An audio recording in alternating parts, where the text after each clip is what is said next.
Good evening, everybody. Hello, hello, and welcome to another episode of Critique Corner. Yes, and we have a little shorter show this week. Should probably get that out of the way. Mention that out of the way. Shorter show because I'm still kind of recovering from the unspecified virus of unknown origin. Yes, Uh, although thankfully he's making a good recovery, but why stress his voice? exactly. Yeah. Yeah. So, if you are a returning viewer, welcome back. Hey, D Rhino, good to see you. Hey, hey, And if, like I said, if you're returning, welcome back. If you're new here, what we usually do is we start off with the thing of the week, which is a type of media that we've been consuming. Mhm.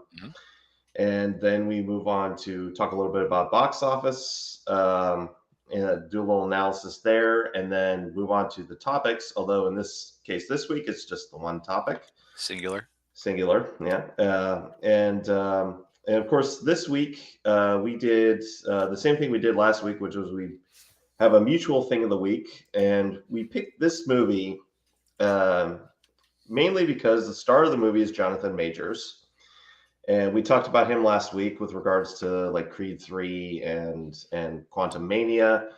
Him kind of being propped up quite a bit by the media, Yep, and then we realized we had actually never seen him in anything. right. Like seeing the clips from Loki out of context are, well, out of context.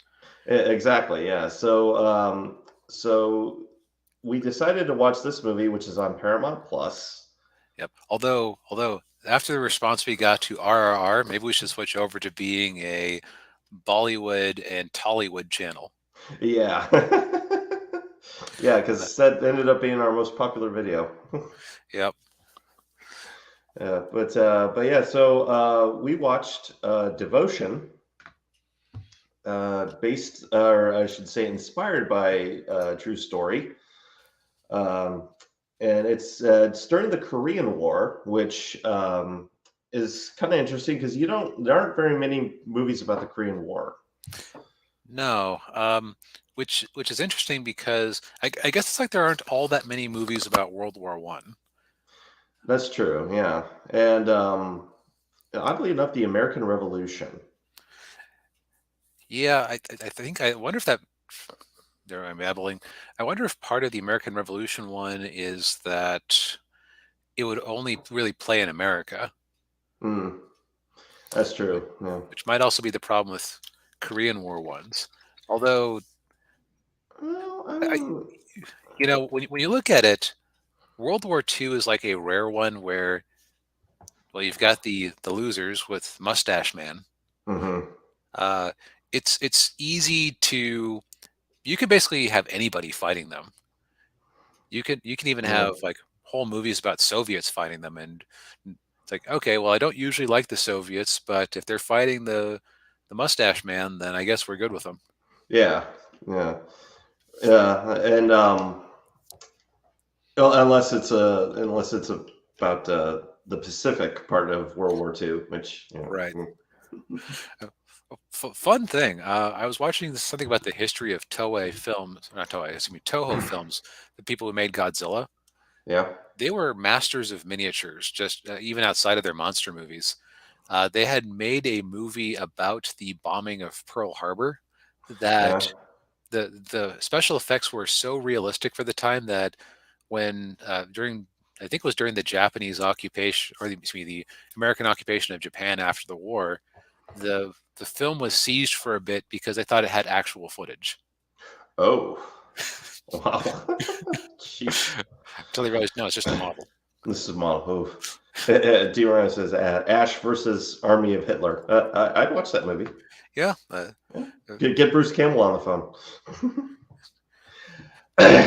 so let's get back to the movie we're actually reviewing. Yes, yes, yes. So, like Daniel mentioned, this is based on a real story, and would it be fair to say that if this was just made up, this movie would feel really contrived? Yeah, I would say so. Yes. It's one of those things where I haven't looked into this. So this is the life of Jesse Owen. Was it Owen or Owens? Uh, Je- uh, Jesse Brown was his name. Brown? Jesse Owen is he was the Oh, the Olympic oh, you're athlete. right. That's right. They mentioned Mhm. Jesse Owens at one point. Right. Yeah. Okay, my bad. Jesse Brown. That's right.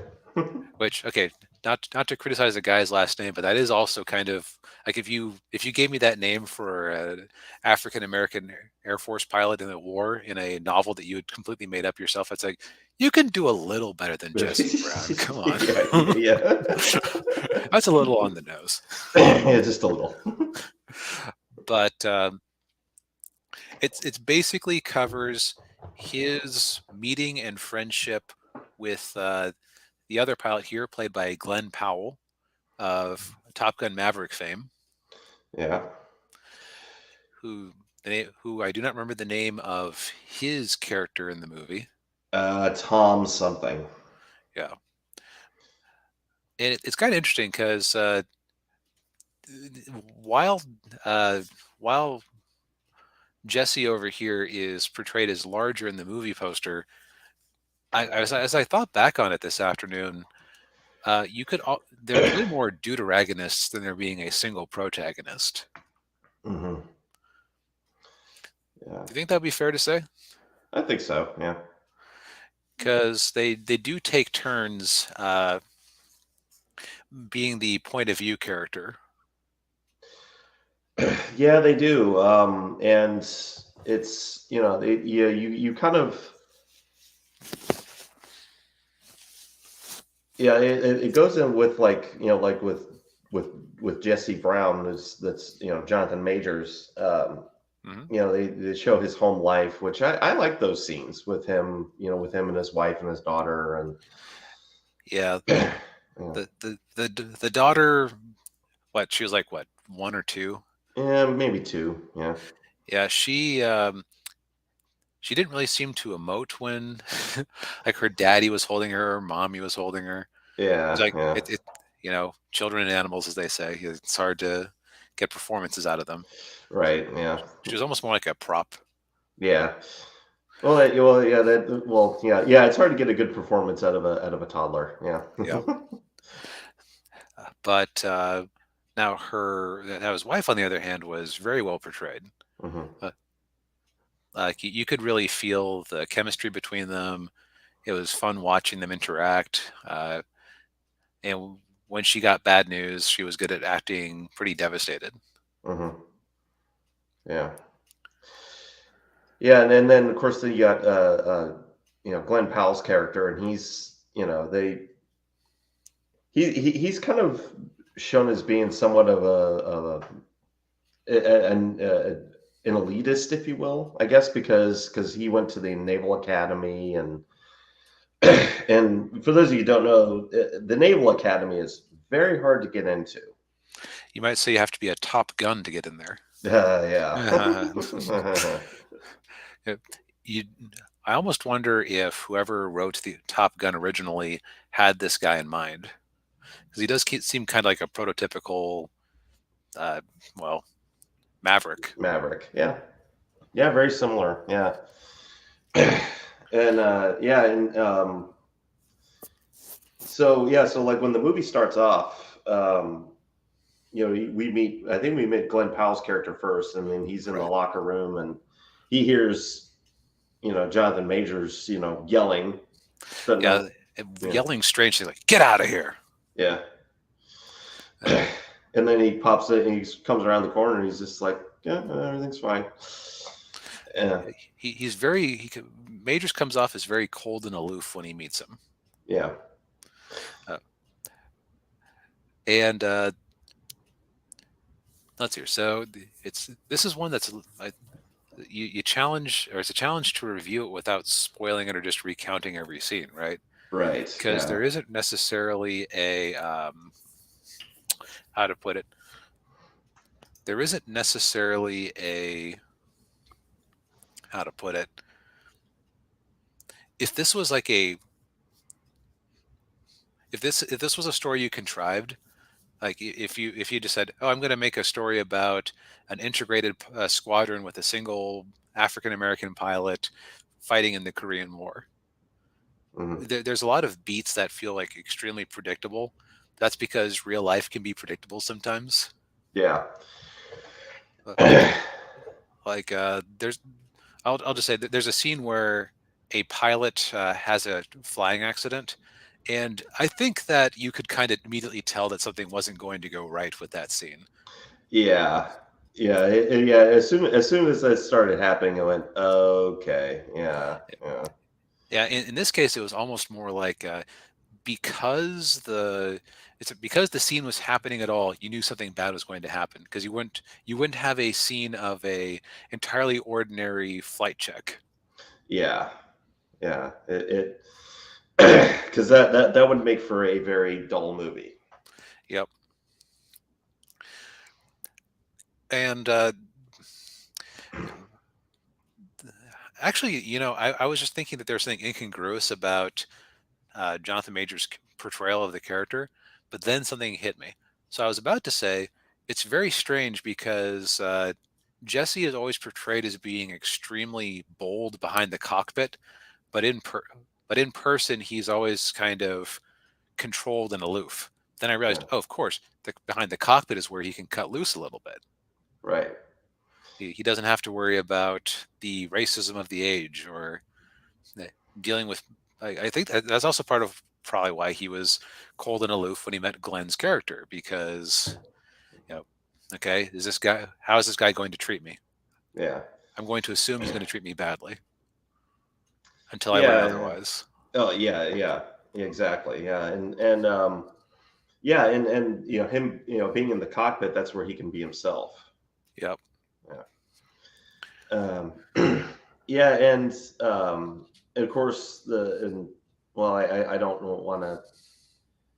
This might be like a slight spoiler, but he does have as former President Jimmy Carter would say, a crisis of confidence Mm-hmm. when they have to fly this new airplane, Mm-hmm. and it's a very challenging plane to fly, and he doesn't know if he can do it or not. Yeah, and so how to put this? There's a very interesting scene where he's like ignoring the flight guy, because they have a guy out there with the flags just directing him how to land on the aircraft carrier, and he Right. seems to be ignoring him at first. And he confesses, "I can't necessarily trust the white. Yeah, he can't trust the white people to actually give him proper instructions, Right. or at least he Yeah. feels like he can't trust." Right. Yeah. Yeah. Because he's had a lot of bad experience. Yeah. He had a lot of bad experiences during his training. Right. And And on top of that, he because of the shape of the Corsair here, aka the Widowmaker, you can't really see what you're doing when you land. mhm, So you have to have that trust. right. Yeah, and that's very difficult for him. Yeah. Yep. And Um, but but yeah, and of course a lot of this he ends up telling to Glenn's character, because that's because he has a hard time opening up, because he can't really open up to the other members of the squad, but he's able to do it with Glenn, for one reason or another. I guess it's just because that one, the first time they flew out there, he kind of saw what he was made of and went, okay, maybe he knows what he's doing. and also, you know, Glenn was good with his wife and kids, so Hmm. when he happened to go over. Yeah, that's true. Yeah. Um, so of course, when you have this sort of biography, it's hard to decide whether to spoil or not. Yeah. Okay. You know what? I will just say, in the last 6 months, if I had a nickel for every movie I saw where a naval pilot crashed his plane in a snowy alpine forest and his buddy came after him to try to help him out, I'd have two nickels but it's weird that it happened twice because that's the end part of Top Gun Maverick too. Right. Yeah. Yeah, and yeah, of course, and of course, he adds to the fact that Glenn Powell was in both movies. Yes, although he wasn't one of the main characters in Top Gun Maverick, but True. so Yeah. so Glenn Powell is specifically getting typecast as a Navy Air Force pilot. So, or Yeah. excuse me, a naval pilot. So be careful, man. Yeah. Yeah. Exactly. Yeah. Although I will say he plays a completely different character in this movie than he did in Maverick. Oh, yeah, no, in Maverick. He was basically the new Iceman. Iceman. Thank you. Yeah. I was about to say Goose. I was like, that isn't remotely right. Yeah. In this one, he basically is the the wingman. Yeah. So to kind of go back to our original purpose for watching this, Jonathan Majors, Will He Kang. Did this performance? Did you see anything that made you think that he'd be able to be a compelling villain on the level of Thanos?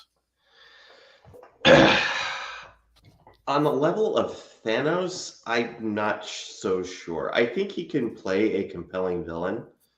Hmm. I think if he plays a version of Kang that is very just top down baddie, I think he can pull that off. Now,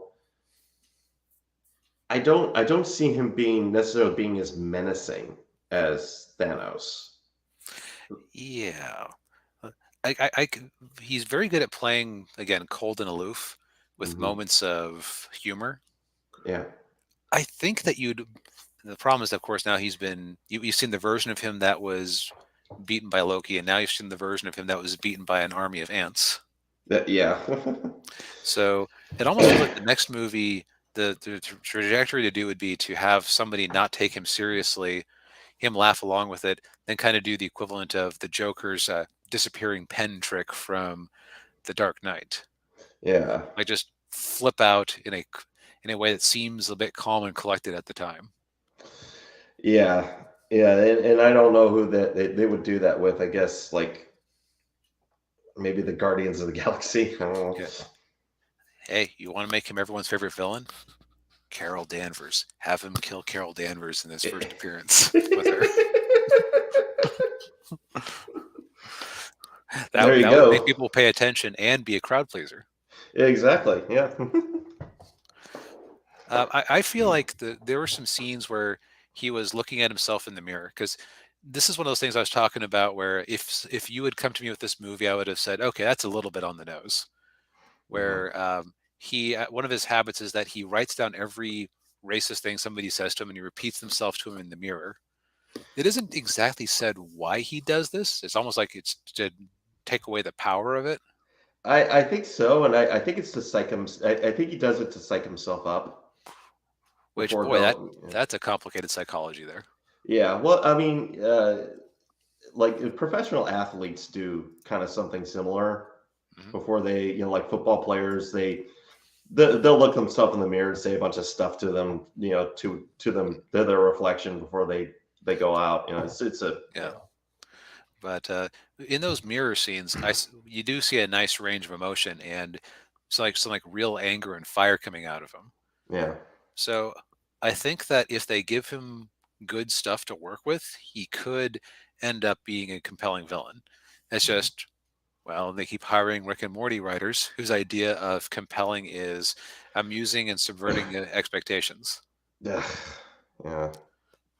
So I think that we can answer our question partially with while they might be astroturfing Jonathan Majors, he does bring it. Yeah. Yeah. Yeah. He's got the acting chops. Yeah. I would say that compared to him, Glenn is almost kind of. If I hadn't also seen him in Maverick, I might have said he didn't have much range. That's because he's a semi-supporting character who is mostly there to elicit stuff from Jesse. Right. So now let's. I decided to look this up as we started because I was wondering how did this do? Well, 20 million box office total. And it launched in I think November 23rd, an international of a little under $1 million. Mm. So this was probably a sizable bomb, although uh, Netflix or I think this was a Sony film, so I think Netflix might have paid for some of it if they ended up on their streaming service. Although the fact that it's on Paramount Paramount Plus. Plus tells us that actually, yeah, Sony Pictures. So somebody cut them a check to get the streaming rights. So Yeah. that might be doing all right. Although I think this would have probably been a pretty expensive movie to make. There's a lot of special effects. Yeah, I mean, I would probably put this movie somewhere in the 100 million range.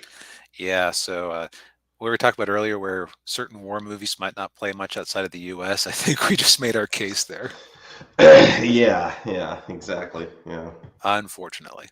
yeah, Because I think this is a movie that deserves to be seen. It's just it's a somber movie. It's a very somber movie. yeah, yeah. And I will say too, it kind of gave me a little bit of inspiration to just go out and I haven't looked yet, but maybe there, to see if there are any like documentaries out there about this, about Jesse Brown and this squadron. Right. I mean, we're giving some of the what feel like contrived elements a bit of credit because oh, it's probably in the history books. If we look it up and some of this stuff didn't actually happen, that's like okay, that's so on the nose modern Hollywood screenwriting that. Yeah, yeah. Yeah, but yeah, I mean, yeah, I definitely give it a recommend. Yep. Not as relentlessly entertaining as RRR, but they can't Yeah, all be. yeah, yeah. Right, Well, so on to yes. Speaking of things that aren't RRR, yeah, all right. So let's see how the box office looked last weekend. I thought I had this up. Here we go. All yeah. right. So big release last weekend was Scream 6, The Search for Oh, More Money. yes. More Ghostface. Yeah. Not being a horror guy, I have no feelings on this franchise one way or the other, outside of knowing that they kind of deconstructed the slasher tropes before it was cool and before Scary Movie ran it into the ground. Yeah. Well, I mean, it was Wes Craven's second most popular horror franchise behind the Elm Street series. Mm. Um, and it was kind of a comeback for him because his career had kind of like petered out at that point. So I find it kind of interesting that they're still doing these movies even after his passing. Um, It seems like all they want to put in theaters anymore are superhero movies and and horror movies. And superhero movies seem to be waning a bit, so they might just be all horror all the time pretty quick. yeah, yeah. Well, the way that Blumhouse keeps cranking them out. I mean, Yep. Yep. So they'll have plenty of supply. yeah, Um, in its second week, Creed 3 dropped about 50%, that's not giving bad. a total domestic gross of about 100 million. Although I question the number here because the first weekend it opened at I wanted to say 58 million. Okay, let's see here. So okay, never mind. For some reason I had in my head it had done 68 million its opening weekend, Oh, and so I might have even thought 68 million last week when we were talking about it. But the math does check out. I was wondering, all right. 68 to 27 million. That isn't Yeah, that isn't 53%, yeah. unless they're discounting the Thursday night previews. But they never discount the Thursday night previews. What's going on here? Yeah. Yeah, it turns out I was the idiot. All right, but That's all right. that's a decent hold for it. Yeah. It's not Ant-Man collapsing 70%. Oof. No. Yep. So Yeah. it does seem like if you account for inflation, it's basically the same audience size as Creed 2, Hmm. which not too surprising. Yeah, yeah. It's a franchise with its core fan base, and yeah, Mhm. So good on Amazon for putting this in theaters instead of dumping it right to streaming. yeah, indeed, yeah. And of course, he also got 65 there, which Oof. Uh, that's the uh, wait, excuse me, I hit the wrong thing here. oh, there you 65, which it's go. funny. I actually managed to correct Valiant Renegade on his live stream on Sunday because Oh, he was quoting some Variety article had listed the budget as 45 million, yeah. and the numbers says 91 million. Ah, So I super chatted at them, and he actually was kind of nice about it, about me. Actually, I phrased it as a question ah. rather than calling him out about it. Like, hey, some sources are saying 91 million, and he wondered what sources I had, and I said, oh, the numbers. Yeah, He's like, oh, that's a good source. yeah. uh, but so at 45 million, this type of debut isn't great, but easily enough made up by the fact that Sony sells their stuff to different streaming companies so they can make it up.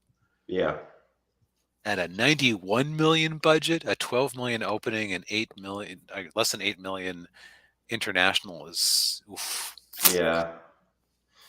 Well, I think the couple of I think the biggest problem is the title. Hmm. Um, it's not very specific, and it's a time travel movie with dinosaurs. I mean, Yeah, you're gonna have with dinosaurs. You have a built-in audience who will see anything with dinosaurs in it. I'm kind of in there, although I've been able to skip the last couple of Jurassic World movies because I didn't like the first one. yeah, It occurs to me that you talked about it as a generic title. I call it the plane problem. yeah, yeah. Basically a placeholder title. Yeah. Yeah. Also, I guess Adam Driver isn't a huge driver of box office returns on his own. Nope. I heard he did fine in it. I also hear it's kind of a boring movie in a lot of ways and without enough dinosaur Mm. action. Oh, yeah. The theory that they had on the Valiant Renegade stream was that the 45 million was like the original budget, but apparently they went back and did some reworking on it, so that might have increased things. Oh, yeah. So you factor in whatever marketing budget you had, and sorry, Sony, this is Sony's been typically pretty smart lately, although I guess Devotion was also really a real underperformance, unless that Yeah. movie was filmed for nothing. Yeah. Well, So yeah. Yeah. that feels like 2017 Sony, Yeah. but they just could not make anything stick. Hmm. So too bad. Yep. Um, Rounding out the top five, we've got Quantumania, which fell 44% off. I think that's an improvement percentage wise, but Yeah. Yeah. less than 10 million for the weekend.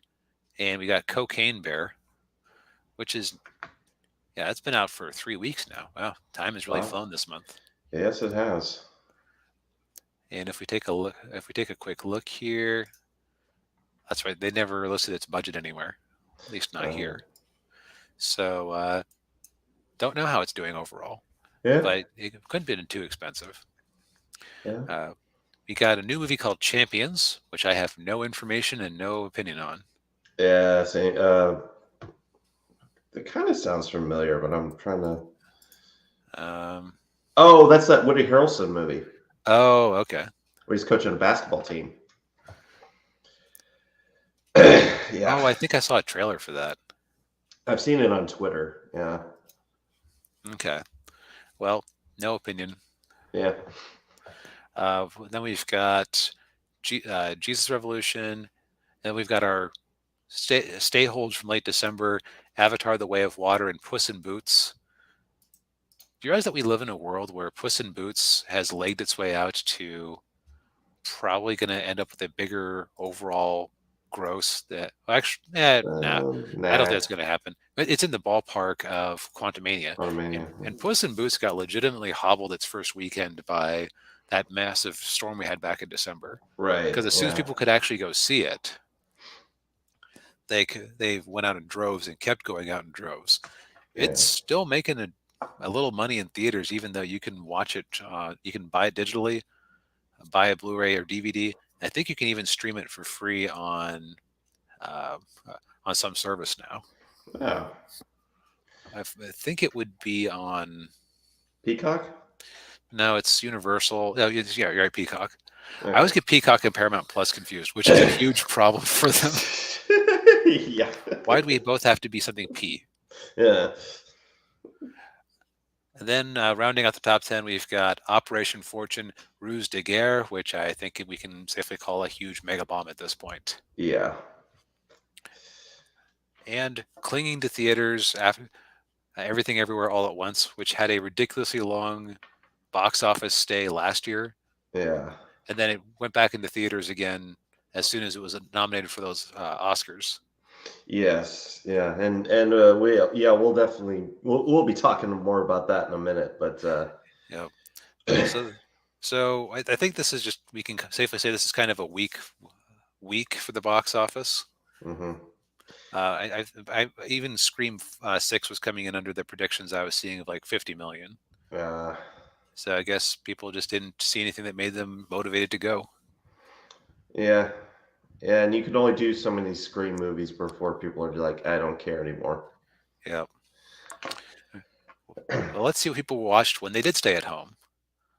So, oh yeah, here's Puss in Boots uh, at number one, as it deserves. Is this the same as Damn last it, it week? is the same one. They are really inconsistent about how often they update this thing. I know. Yeah. Golly. So, in so much as we have no new information, I guess we move on to our final topic of the day. Well, Yeah. first and final topic, the Oscars. Yes. So, Daniel, you were telling me that you had not seen Everything Everywhere All at Once. I watched it on Monday. Oh, you did? Okay, Yeah. so good. I happened to watch it last Friday with my parents. There were some awkward scenes there to have your mother in the same room as. Yeah, like the you mean like the stuff going in people's Yeah, rear ends? I thought I was the dirty one when I saw those awards on Jamie Lee Curtis's desk, and thought they looked like, is that a butt plug? No, you're being dirty. You're that there's that just designed to look like a stamp. Nope. That was Chekhov's butt plug there. Yeah. Man. So let's go. So and the only Oscar contender I'd really seen was Top Gun Maverick and Everything Everywhere All at Once, which that turned out to be sufficient research. Yes. Because man, so let's just quickly go through here. Actor in a leading role.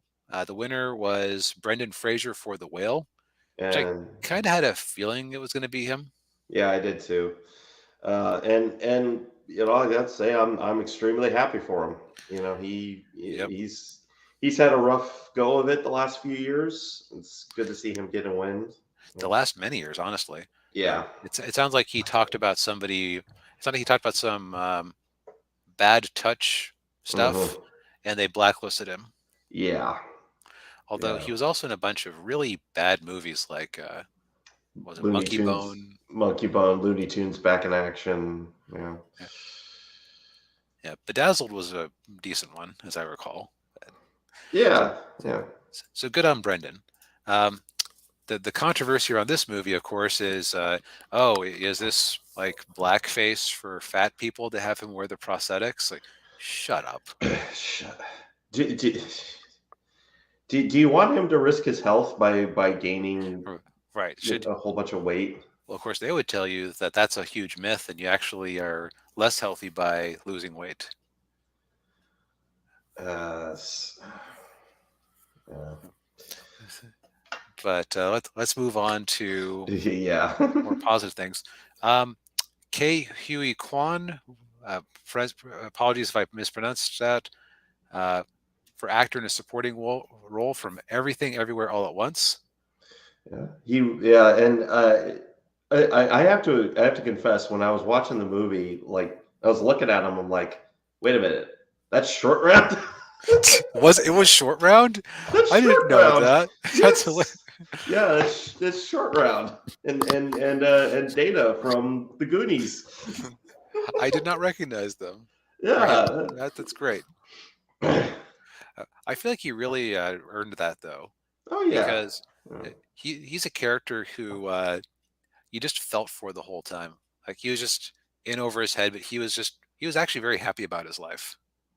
Yeah, yeah. I mean, I think he's been doing a lot. He's done a lot of behind the scenes stuff. I know he was like a stunt coordinator for a while and like an assistant director, that kind of thing. But it's good to see him doing acting again, and he's pretty good martial artist too.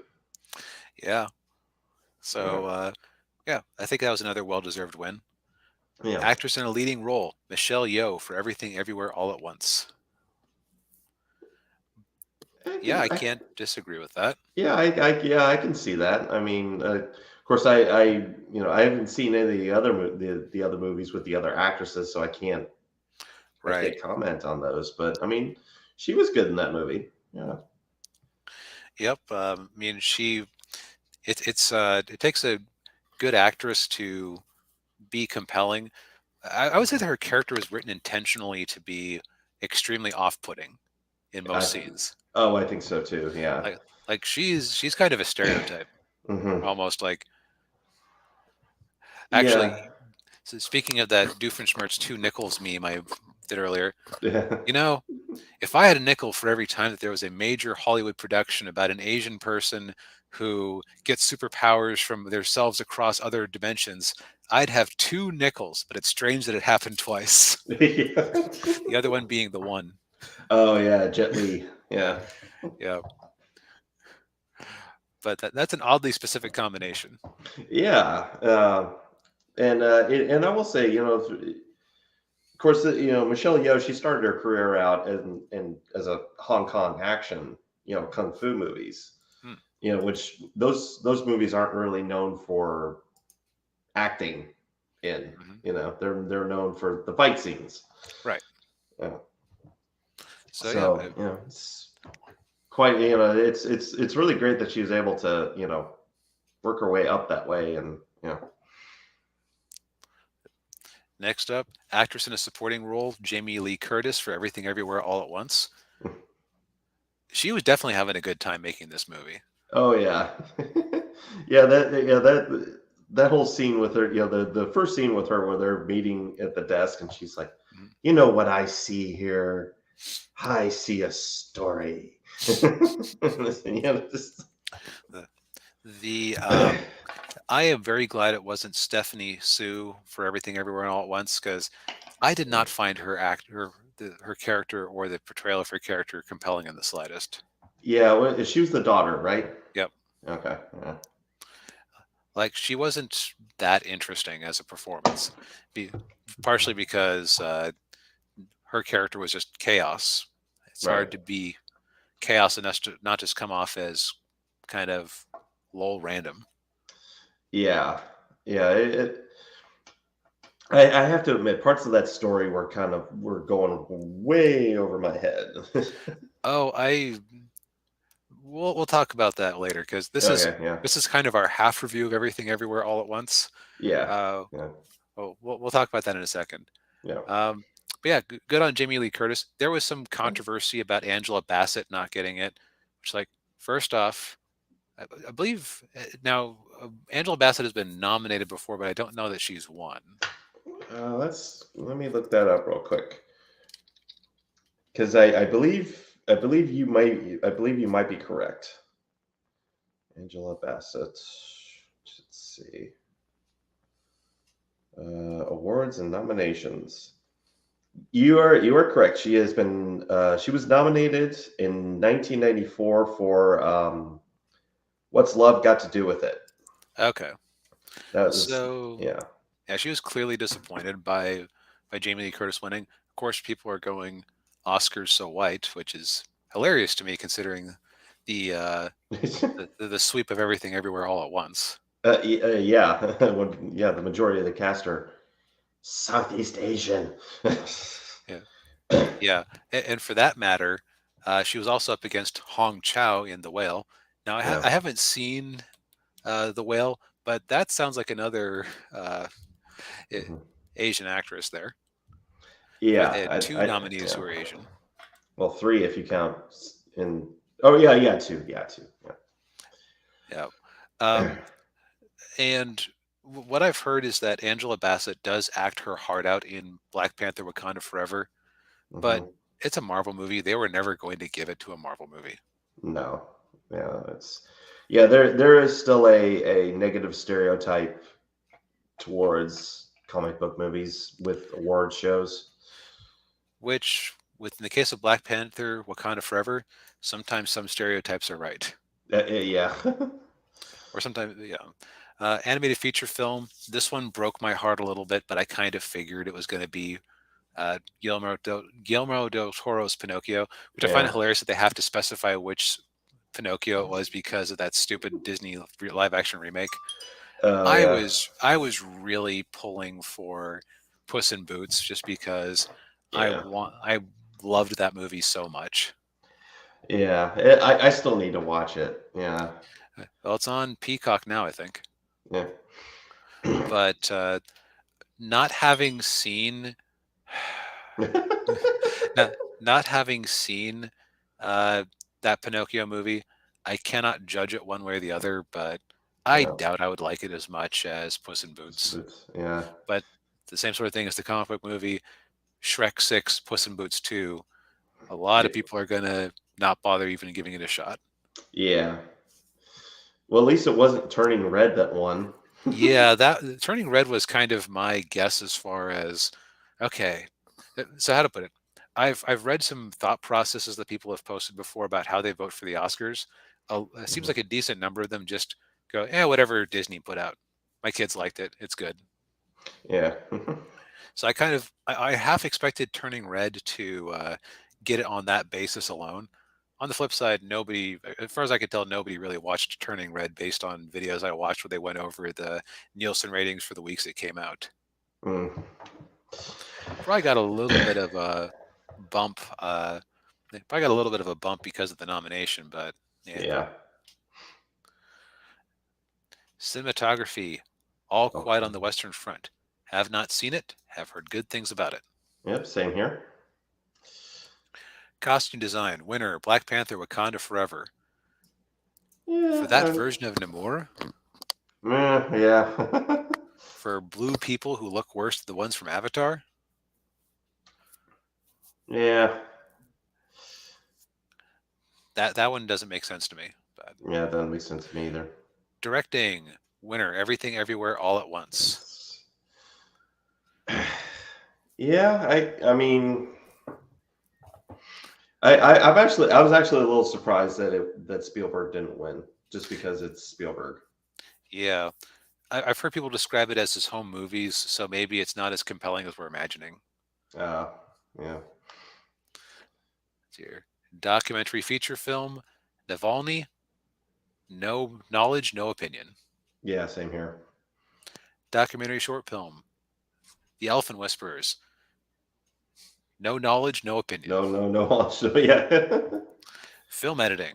See, I don't know that I would have given directing to Everything Everywhere, Yeah. but editing, absolutely Everything Everywhere. Because Oh that was like a yeah. lot of quick. They were trying to communicate a lot of complex concepts, and they did a very good job of doing the visual flow with it. Oh yeah. I thought so too. Yeah. And D. Rhino says he Oscars are a huge man. Yeah. Yeah. Uh, It can be a little Can bit. be. Yeah. This was a weak year, I think. Just for, Yeah. in fact, we talked at length through 2022 about how it was a weak year for cinemas. So Yeah. this could be everywhere, everything, everywhere, all at once, just getting the advantage because what else was there really? Yeah. International feature film, All Quiet on the Right on Western the Front. front. Heard good things. Yeah. No opinion on the others. Moving on. Yeah. Yeah. Move on. Makeup and hairstyling. The Whale. This is And the one another. people were complaining about. Yeah. Um, Go away. Yeah, Put down exactly. put down the burger if you're offended by having Yeah. your appropriate thin culture. That'll show them. Oh yeah. Yeah. Oh, I forgot the Batman was nominated for that. I wonder if that was Oh, that's for. right. What if that was for turning Colin Farrell into the Penguin? So basically the same thing they did to the Whale. Yeah. Right. Music original score, All Quiet on the Western Front. Haven't heard it. It would not surprise me if Babylon had a good one, just because of they'd be like invoking that era of Hollywood. So you'd have like Mhm. some nice jazz music. Oh yeah. Oh yeah, and John Williams did The Fablemans. That's unless he did an excellent score for what's likely to be an awful Indiana Jones sequel, this is probably his last nomination. Yeah. Music, original song. Hey, we have knowledge and an Yeah. opinion. Yeah. Not to That's from RRR. It's only nomination as far as I'm aware. So, and it pulled it out. well, yeah. It deservedly so, I would say. Yeah, for uh, the way someone described it as most of the other music sounded like dirges. Like this was just fun and peppy and Oh sold the yeah. scene. Yeah. All right, and here's where we get to Best Picture. I do not agree with Everything Everywhere All at Once being a Best Picture. Yeah. Yeah. I mean, yeah. Like I said before, a lot of what was happening in that movie was going over my head, and some of that might have been the unspecified virus of unknown origin screwing around with me. Um, but I mean, I was certainly entertained by it. It kept my attention.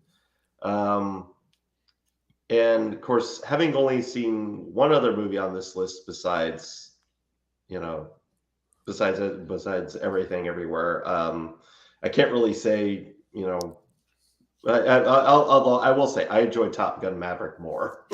Yeah, Top Gun, I feel like almost deserved the nomination just for saving the friggin' theaters. Yes.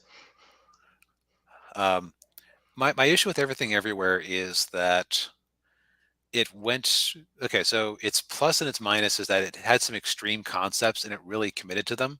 Hmm. I don't ever want to eat a hot dog again after the hot dog finger scenes. Yeah. And you're saying some of it was going over your head.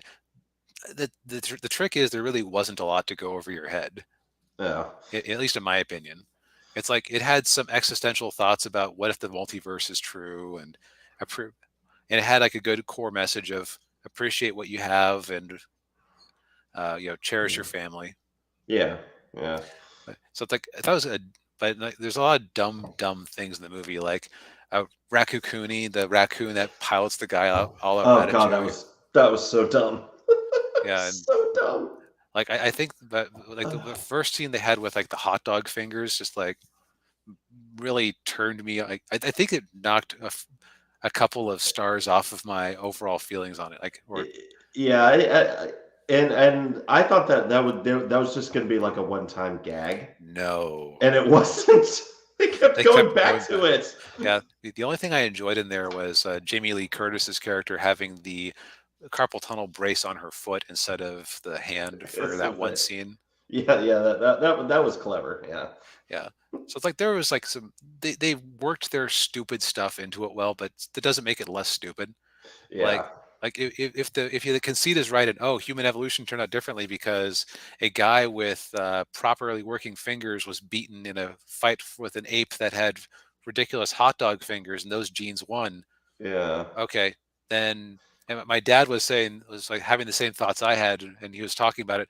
Okay, but then how did they make the picture frames, and how did they make the tools to how did the house get built? Yeah. If those genes won out, you would be living in a world without sentient life or civilization. Or even the universe where they're rocks and they're talking to each other. Like See that I thought was interesting. Like that I didn't mind. I thought that was a little dumb. Yeah. So Mm. I will tell you that when I looked up the writers' curriculum vitae, they had worked on an Adult Swim show called Children's Hospital a while back. Yeah. I was shocked that there was not any Rick and Morty in their resume. Yeah, because this would seem like a Rick and Morty type of story. Yep, weird multiverse. Yeah. Which I guess so. I don't. I would have rather seen Top Gun Maverick win it, but I guess actually is Everything Everywhere All at Once a typical uh, Oscar bait movie, or is it not a typical Oscar bait movie? I don't think it is a typical Oscar bait movie. No, so at least it's like a unique choice in a lot of ways. Yeah, like a typical Oscar bait movie would be like something like Women Talking, Or Babylon, I guess. or Babylon, or yeah, or even or even The Fablemans. Yeah, so I guess that uh, I guess it's like even if I don't, I have really complicated feelings about Everything Everywhere. It's like Hmm. I don't know that I would want to watch it again, and I don't. And I think I Yeah, enjoyed it more than I didn't. But there were just like some key choices made that made me not love it. yeah. I may have to go back and watch it again once I'm 100%, so I Not can. loopy. Yeah, I'm not loopy. Yeah, So I guess moving on to the next award, production design, All Quiet on the Western Front, no real opinion. yeah. Short film animated, winner was The Boy, the Mole, the Fox, and the Horse. Mm. I think that's actually a graphic novel that might have gotten adapted. Hmm. I might be mistaken. I'm glad it wasn't My Year of Dicks. Uh, yeah. Wow, there's a lot of an Oscar told me the world is. Excuse me, an ostrich told me the world is fake, and I think I believe it. What? What? What? I might have to go watch that one. Okay, that's their attempt to trick us into watching their stupid animated short. Yeah. Short film live action, An Irish Goodbye, no knowledge, no opinion. No knowledge. Yeah. Winner for sound was Top Gun Maverick, And which, yeah. yeah, the sound effects were good in that one. Oh yeah. Yeah. And Avatar didn't go away completely empty-handed. It won the one award that I could accept it winning Visual. Yeah, oh yeah. Yeah. That. for Yeah. Not visual surprising. effects. Not surprising in the least. Yeah. Yep. I mean, you sink $500 million into a movie directed by James Cameron, iterating on what they did in the first Avatar movie. Yeah. Like Black Panther: Wakanda Forever was never going to beat that. No. No. That. I mean, given the state of the visual effects in the Marvel movies, no way. No. And I don't even think I would, if Top Gun Maverick had edged it out, I probably would have actually disagreed with that because Yeah. the effects in Top Gun were more practical and like they're actually Yeah. flying planes around. Right. Yeah. Um I think I mentioned this in our review of it, but like I mean the scene when Maverick and Rooster are in the forest with the snow and everything, you could tell it's a green screen. Yeah. Yeah. Yeah. So yeah, can't disagree with that award. Yeah. Daniel, you actually called this one. Yes, I Uh, did. Writing adapted screenplay went to Women Talking. This is often seen as the consolation award for the one that a sizable portion of the Academy feels like should be best movie, but they know no, it never will be. Yeah. Yeah. It didn't surprise me. Especially like somebody like Sarah Pauly. They want to give her something. I'm just glad it wasn't Glass Onion and Knives Out mystery because from everything I've heard, that was an awful script. Hmm. Well, Like, yeah, it was written by Ryan Johnson. What do you true, expect? true.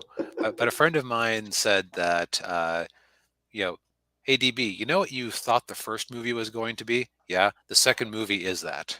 Ah, Then we hit the bottom here, writing original screenplay, Everything Everywhere All at Once. That's another one where I think the writing is what really hmm. is like the only bad aspect. So it's weird to like no, it was a fine movie and I love all of the actors and the effects were tight or the effects and the editing were tight. Yeah. But no, it's not the best movie. Yeah, a lot of the ingredients were great, but it's not the best. Darn it! I kind of sound like a crazy person when I put it like that. Will Ferrell and Zoolander. I feel like I'm taking crazy pills. Yeah. But yeah, so I've said before that I don't necessarily hold the Academy in high regard, but I think I can't really disagree with most of their choices this year. No, I can't either. Especially in the acting categories. Okay, I can disagree with having Jimmy Kimmel as a host, but Oh, that's yeah. Well, yeah. There's no reason for that. Yeah. yeah. But yeah,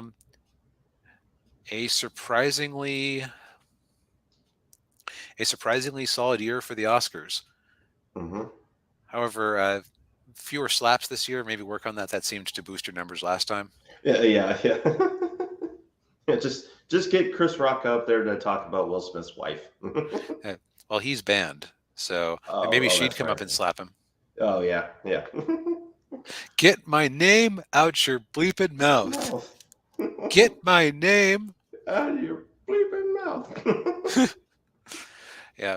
By the way, speaking of, did you see the headline that Will Smith was hurt and embarrassed uh, by Chris Rock's stand up about the slap? No, I Yeah. didn't see that. Yeah, it's like, hey, congratulations. That's what happens when you make an ass out of yourself on national television. Yeah, Uh, yeah. it isn't about your feelings anymore. Nobody cares. You assaulted a man on live TV. Yeah, yeah. Yeah. You need you have bigger problems to worry about, my friend. Yes. Well, on that note, Yeah. Well, yes. I think we've talked about that enough. So thank you everybody for tuning in. We appreciate it as always. Hit that like button. Subscribe to the channel if you haven't already. Ring the bell for notifications. If you're watching on the replay, leave a comment down below. yep. If you like us, give us give us a comment. If you don't like us, give us a comment, because we riled up some people mentioning our admittedly limited knowledge of the Hindu Nationalist Party, Yeah, and it's like I got a different perspective on it. So yeah, if you think we're complete idiots, tell us why Wakanda Forever is a great movie. You have yes, 1,000 words, make it go. yeah, yeah, yes, exactly. All right. Well, again, thank you all for tuning in, and we will see you next week. Good night, Yep. everybody. Good night.